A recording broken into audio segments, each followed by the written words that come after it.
అసలు ఈ మొత్తం ఇలాంటి సమావేశాలు ఇవన్నీ చూస్తుంటే ఏమనిపిస్తుందంటే అనవసరంగా సిన్సియర్గా కూర్చొని చదువుకున్నానేమో అనిపిస్తుంది. అనవసరంగా రెగ్యులర్గా కాలేజీకి పోయి అనవసరంగా ఈరోజు నష్టపోతున్నానేమో అనిపిస్తుంది. 2023లో నేను జేఎల్ ఎగ్జామ్ రాసిన తర్వాత వెరిఫికేషన్కి వెళ్ళినా. వెరిఫికేషన్కి వెళ్తే నేను 3rd క్లాస్ జంప్ అన్నట్టు, జంపు బోనఫైడ్ లేదు. అయితే ఏం చేసిరంటే వెరిఫికేషన్ టైంలో నా ఒక్క వెరిఫికేషన్ కోసం నెల టైం ఇచ్చిర్రు నాకు. మరి నా మీద జరిగినంత విచారణ మళ్ళీ ఈ దొంగ సర్టిఫికేట్ గల్లపైన ఎందుకు జరుగుతలేదో అర్థమవుతలేదు. నాకు నెల రోజులు టైం ఇచ్చారు. నీ సర్టిఫికేట్ కరెక్ట్ లేదు, నువ్వు మళ్ళీ 1 మంత్ లోపు తీసుకురా అని చెప్పేసి ఒక నెల రోజులు టైం ఇచ్చారు ఒక బోనఫైడ్కే. అంటే నిరుపేద విద్యార్థుల పైన ఉన్నంత వెరిఫికేషన్, ఉన్నంత విచారణ ఈ దొంగలకు ఎందుకు లేదు?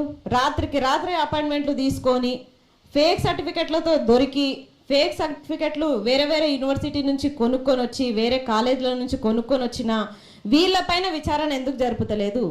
శాంతకుమార కమిటీ లెక్క, సిలబస్ కమిటీ లెక్క ఈ దొంగ దొడ్డిదారిన నియామకమైన వీళ్ళపైన ఎందుకు ఒక కమిటీని ఏర్పాటు చేస్తలేరు? ఇంకొకటి, ఇదంతా విద్యాశాఖ మంత్రి పైన డిపెండ్ అయి ఉంది.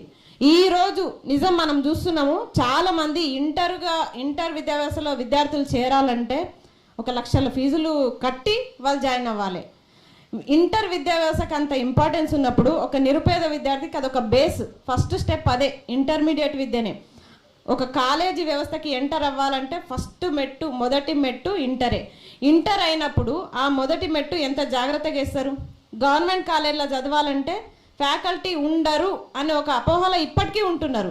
అలాంటిది మీరు 55544 ఇంతమందిని మీరు రెగ్యులరైజ్ చేసిరు. దాంట్లో అసలు ఎవరు ఎందుకు క్రమబద్ధీకరణ చేసిరు, ఎందుకు కాంట్రాక్ట్లను రెగ్యులర్ చేసిరో మీకు కూడా తెలియదు.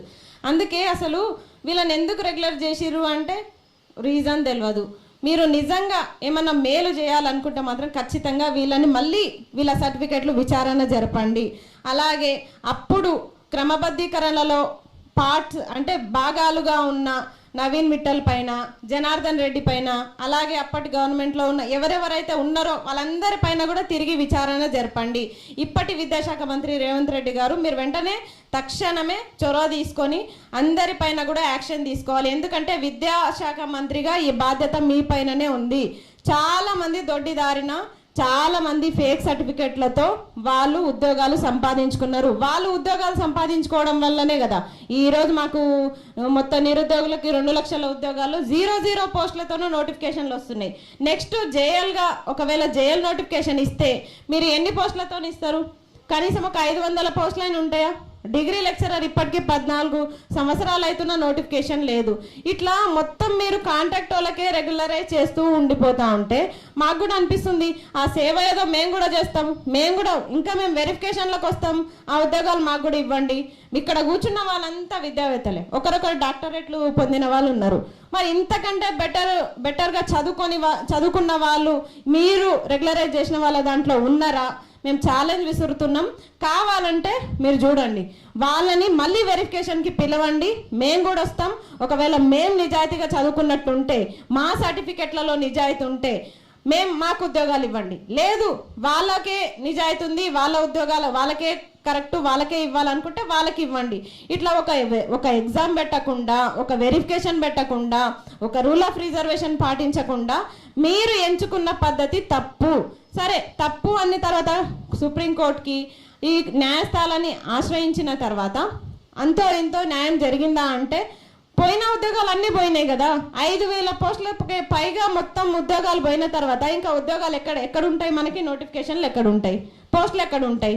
ఇప్పుడు వచ్చిన వాళ్ళకి ఉద్యోగాలు వచ్చినాయి. సేవా దృక్పథంతోనో వాళ్ళని గుర్తించి ఉద్యోగాలు ఇచ్చినామంటే చాలా మంది ఉన్నారు. ఒక సేవకే ఉద్యోగాలు వస్తాయంటే మేము కూడా ఒక 10 సంవత్సరాలు సేవ చేస్తాం, మరి మాకు కూడా రెగ్యులరైజ్ చేయండి, మాకు కూడా ఉద్యోగాలు ఇవ్వండి, మేము కూడా సేవ చేస్తాం. మరి నిజంగా మేము ఒక చిత్తశుద్ధితోటి మంచిగా చదువుకొని మొత్తం పీజీలు నెట్లు సెట్లు క్వాలిఫై అయ్యండి ఈరోజు ఉద్యోగాలు వస్తాయన్న నమ్మకంతో లైబ్రరీలో రేయనక పగలనక కూర్చొని చదివి పస్తులుండి కష్టమైనా సరే రూమ్ రెంట్లు కట్టుకుంటా ఈరోజు నిరుద్యోగులం కష్టపడుతుంటే మీరు ఇట్లా దొడ్డి దారిన రెగ్యులరైజ్ చేయడం వల్ల మాకు వచ్చే ఉపయోగం ఏముంది?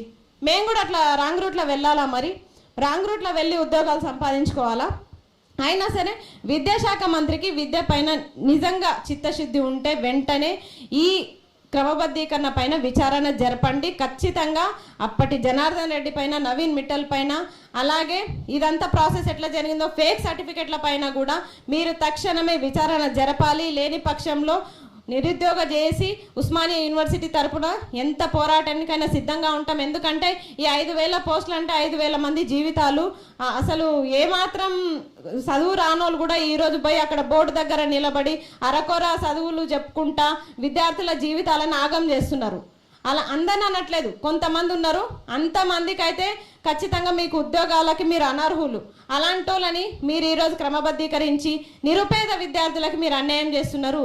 ఫీజులు కట్టలేక గవర్నమెంట్ కాలేజీల్లో ఎవరైతే పిల్లలు చేరుతారో అలాంటి పిల్లలు ఈ తప్పుడు పాఠాలు వినడం వల్ల తప్పుడు ఆన్సర్లే రాస్తారు.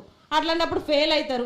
మళ్ళీ ప్రైవేట్ కాలేజీలు అంటారు. ఈరోజు గవర్నమెంట్ కాలేజీల పైన ఎవరు ఆసక్తి చూపించట్లేదు. ఎందుకంటే ఇట్లాంటి వాళ్ళని నియామకం చేయడం వల్లనే కదా. మీరు ఇట్లాంటి వాళ్ళని రెగ్యులరైజ్ చేయడం వల్ల ఏమవుతుందంటే కొంచెం నాలెడ్జ్ ఉన్న పేరెంట్స్ అయితే డైరెక్ట్ చెప్పేస్తారు, వద్దు దాంట్లో అప్పుడు ఫ్యాకల్టీ సరిగ్గా లేదు ఆ కాలేజ్లో, నువ్వు ప్రైవేట్ కాలేజ్కే వెళ్ళు అంటారు. 1,50,000 60,000 కట్టి ఈరోజు ఇంటర్ కాలేజీలు ప్రైవేట్ కాలేజ్లో జాయిన్ అవుతున్నారంటే అక్కడ వైఫల్యం ఎవరిది? ప్రభుత్వాలదే. అది వాళ్ళు చేసిరా మీరు చేసిరా మాకు సంబంధం లేదు. మీరైతే ఖచ్చితంగా తక్షణమే వీటిపైన చర్యలు తీసుకోవాలని చెప్పేసి విద్యాశాఖ మంత్రికి మేము విన్నపం చేసుకుంటున్నాం. ఇంత మంచి అవకాశం ఇచ్చినటువంటి అందరికీ కూడా థ్యాంక్ యూ సో మచ్.